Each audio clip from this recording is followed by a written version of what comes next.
général. Je rappelle aussi que vous avez connu la France en tant que jeune étudiant, puisque vous avez fait vos études ici, au cœur de Paris. Et Monsieur le Président, je dois dire que votre parole est rare, car vous n'avez pas accordé d'interview à une télévision française depuis 20 ans. Je vous remercie donc d'avoir choisi le Talk de Paris.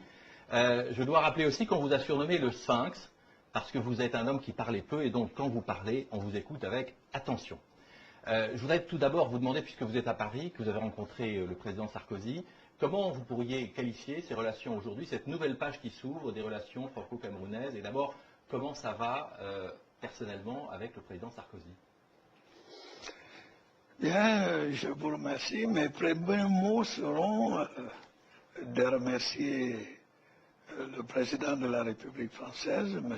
Nicolas Sarkozy, pour l'invitation qu'il m'a adressée à visiter Paris et visiter la France. Le Cameroun et la France ont une histoire longue, ancienne. Vous savez que le Cameroun était une colonie allemande et à la fin de la Première Guerre mondiale, la colonie allemande qui était le Cameroun était placée sous mandat de la France. Et c'est ici que nous avons commencé notre histoire avec la France.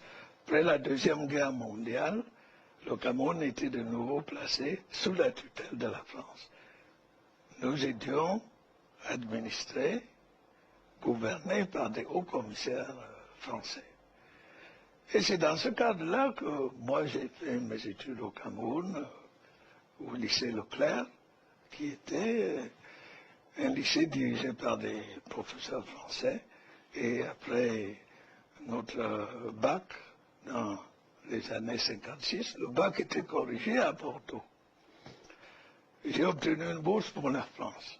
Et je suis entré donc au lycée Louis-le-Grand, pour préparer une grande école. On y était avec ceux qui préparaient Normal Sup, etc., Polytechnique. Bref, j'ai fait toutes mes études supérieures ici, une licence en droit, DS, Sciences Po par la suite, et puis l'ENFOM. Par la suite, je suis rentré dans mon pays comme haut fonctionnaire et j'étais directeur de cabinet du président de la République camerounaise de l'époque et secrétaire général puis Premier ministre. Bon, vous avez évoqué la série des présidents français. En réalité, je les ai connus. Bon, j'étais fonctionnaire. Quand Giscard d'Estaing était président, j'étais Premier ministre. C'est là que j'ai commencé à avoir des contacts avec les présidents.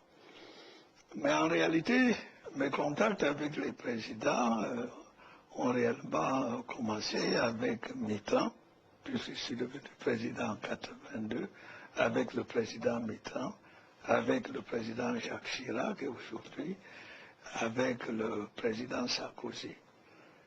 Je dois dire que le premier contact que j'ai eu avec lui était chaleureux, cordial, profond.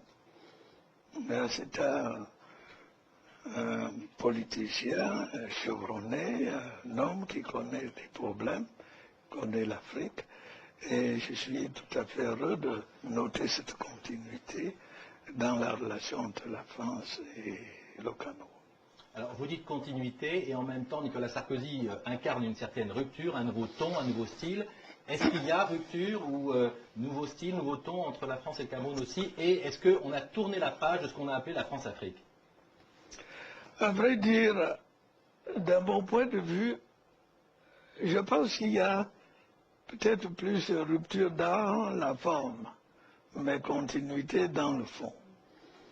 J'observe que le président Sarkozy, à peine installé, est allé en Afrique du Nord. Pour nous, l'Afrique du Nord fait partie de l'Afrique, puisque le Maroc, la Tunisie et l'Algérie font partie de l'Union africaine.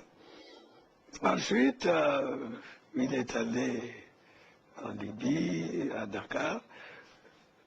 Et il a reçu beaucoup d'autres chefs d'État, M. Ouad et d'autres présidents, le président Bongo. Je note donc qu'en réalité, il y a une certaine continuité d'intérêt. Maintenant, la nouvelle politique africaine de la France est en cours d'élaboration. Peut-être qu'il y aura des changements, mais je crois que la rupture est surtout formelle. Nous pensons qu'il y a une certaine continuité. Qu'est-ce que vous attendez de la France, et de Nicolas Sarkozy en particulier?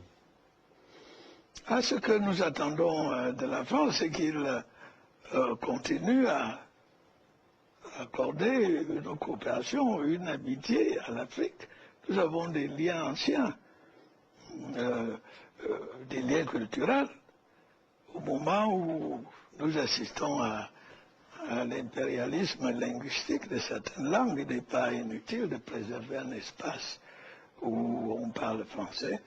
Puis je crois quand même que la France est un grand pays, membre permanent du Conseil de sécurité, et quelquefois dans les affaires du monde, ces grands pays peuvent avoir besoin des voix des pays africains.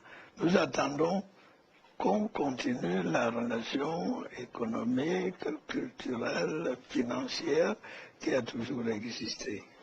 Je l'ai dit en commençant cette émission, vous êtes l'un des doyens du continent, vous êtes au pouvoir depuis maintenant près d'un quart de siècle, et donc vous êtes d'une certaine manière l'un des symboles de cette France-Afrique d'avant. Est-ce que la page est tournée? Est-ce qu'elle est en train de se tourner? Elle est en train de se tourner. Je crois que c'est la relation avec la France, les formes extérieures qui vont changer. Je crois que la concertation va continuer. Et puis, je pense que le président Sarkozy veut mettre l'accent sur le partenariat. Il veut que les Africains eux-mêmes disent ce qu'ils attendent de la France. Il ne faut pas que ce soit des actes unilatéraux, on dit on vous fait ceci, on vous fait cela. Demande qu'est-ce qu'on peut faire ensemble. Et je pense qu'il y a déjà là un début de changement. Tout à l'heure, je ne crois pas dévoiler un secret, j'ai invité le président de la République à faire une visite au Cameroun. Il l'a accepté immédiatement et avec joie. J'observe donc qu'il veut maintenir une continuité, une discussion ouverte. Il veut savoir ce que les Africains veulent et la France verra ce qu'elle peut faire. Et geste important, la France a contribué à annuler une grande partie de la dette, ce qui vous permet à vous de partir d'un bon pied. Oui, bien sûr, j'en ai profité, j'ai profité de l'occasion pour remercier le président Sarkozy pour ce geste que la France a fait. La France a annulé une bonne partie de notre dette. En langage codé, on parle de C2D. Et non seulement cette dette a été annulée, mais on est en train de transformer cette annulation en projet concret dans des secteurs précis, l'agriculture, la santé, l'éducation, les infrastructures, en liaison étroite avec la France. Alors, Monsieur le Président, comme le veut la tradition de cette émission, je vous propose de revenir sur votre parcours politique avec